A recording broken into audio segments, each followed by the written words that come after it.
Good morning class 10th बच्चों। आज हम लोग इस लेक्चर में पढ़ेंगे कोरोजन, नेक्स्ट टॉपिक।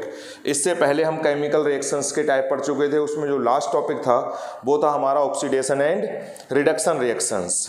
कोरोजन में क्या होगा,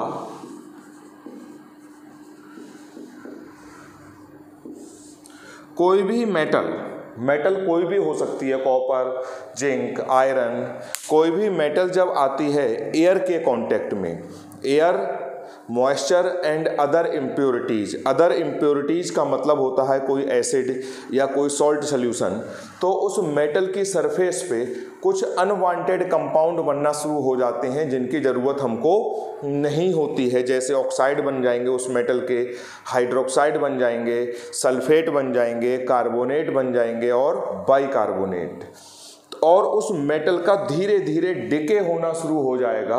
this process is known as corrosion of metals. तो डेफिनेशन हो जाएगी, when a metal comes in contact with air, moisture and impurities, then some unwanted compounds are formed on the surface of metal, it is called corrosion of metal, and in case of iron it is called rust।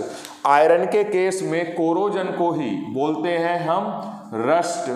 ये phenomena हो गया, rust का ये formula है, यानी rusting भी एक corrosion ही process है, बस स्पेशल नाम दे दिया गया आयरन के केस में कोरोजन को रस्टिंग।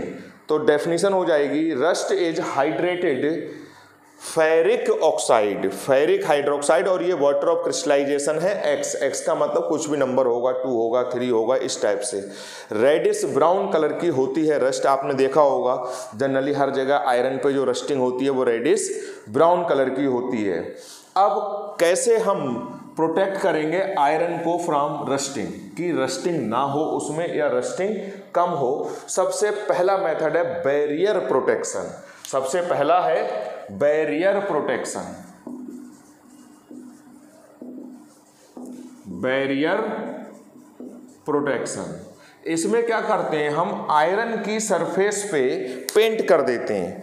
पेंट करने से क्या होगा, आयरन की सरफेस तक नहीं पहुंच पाएगा एयर और मॉइस्चर और अदर इम्प्योरिटीज। हमने बीच में एक बैरियर लगा दिया, पेंट कर दिया उसको, एक रुकावट लगा दी, या किसी ऑयल की एक फिल्म हम उस सरफेस के ऊपर लगा दें, ऑयल भी उस मेटल तक नहीं जाने देगा क्योंकि ऑयल की एक फिल्म उसके ऊपर डिपॉजिट हो जाएगी। या ग्रीस लगा दें, जो वैसलीन टाइप की होती है वो लगा दें, इससे हमारा आयरन क्या होगा, प्रोटेक्ट हो जाएगा रस्टिंग से। या आयरन के ऊपर एक ऐसी मेटल की पेंट कर दें जिसकी रिएक्टिविटी आयरन से कम है।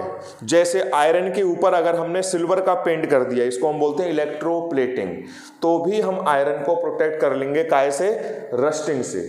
दूसरा मेथड है sacrificial protection. Sacrificial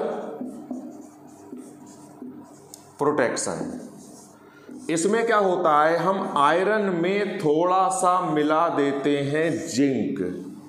zinc activity series में आयरन से ऊपर है, यानी जिंक की रिएक्टिविटी आयरन से ज़्यादा है। तो जब हमने आयरन में जिंक मिला दिया, आयरन में जिंक मिला दिया, अब होगा क्या, जब भी कोई चीज आएगी अटैक करने, एयर आएगा या मॉइस्चर आएगा, तो उससे कौन पहले अटैक करेगा, जिंक। आयरन अटैक नहीं करेगा क्योंकि आयरन की रिएक्टिविटी क्या है, जिंक उस इम्प्योरिटी या उस मॉइस्चर या उस एयर से रिएक्ट करेगा और अपने आप को खत्म कर लेगा, लेकिन किसको बचाए रखेगा, आयरन को।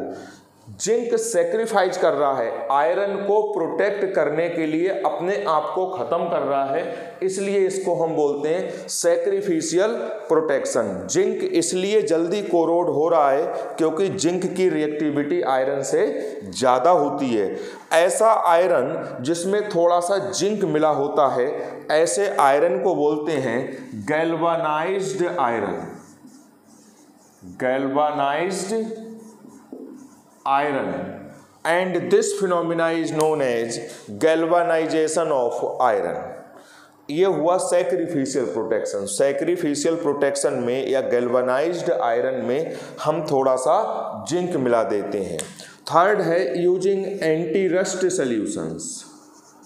Using anti rust solutions. आपने देखा होगा जो कार होती है, कोई भी गाड़ी होती है, उसके अंदर कूलेंट होता है इंजन को ठंडा करने के लिए। जो जनरेटर सेट होते हैं उनके अंदर पानी जाता है इंजन को ठंडा करने के लिए, तो हम उसमें एंटी रस्ट सॉल्यूशंस मिला देते हैं। ये सॉल्यूशन क्या करते हैं? पहली बात तो बच्चों ये सॉल्यूशन एल्कलाइन नेचर के होते हैं, बेसिक नेचर के, क्योंकि एसिडिक मीडियम में रस्टिंग फास्ट होती है और बेसिक मीडियम में रस्टिंग स्लो होती है। तो पहली बात तो ये एल्कलाइन नेचर के होंगे। दूसरे क्या होगा, जिस पाइप में से होके ये जा रहे होंगे उस पाइप की अंदर वाली सरफेस पे ये एक प्रोटेक्टिव लेयर डिपॉजिट कर देंगे, जिससे कि जिस पाइप में होके पानी जा रहा है या कूलेंट जा रहा है उसके अंदर रस्टिंग नहीं होगी। तो हमने पढ़ा कोरोजन का ही एक स्पेशल केस था रस्टिंग। उसके बाद ये 3 मेथड पढ़े।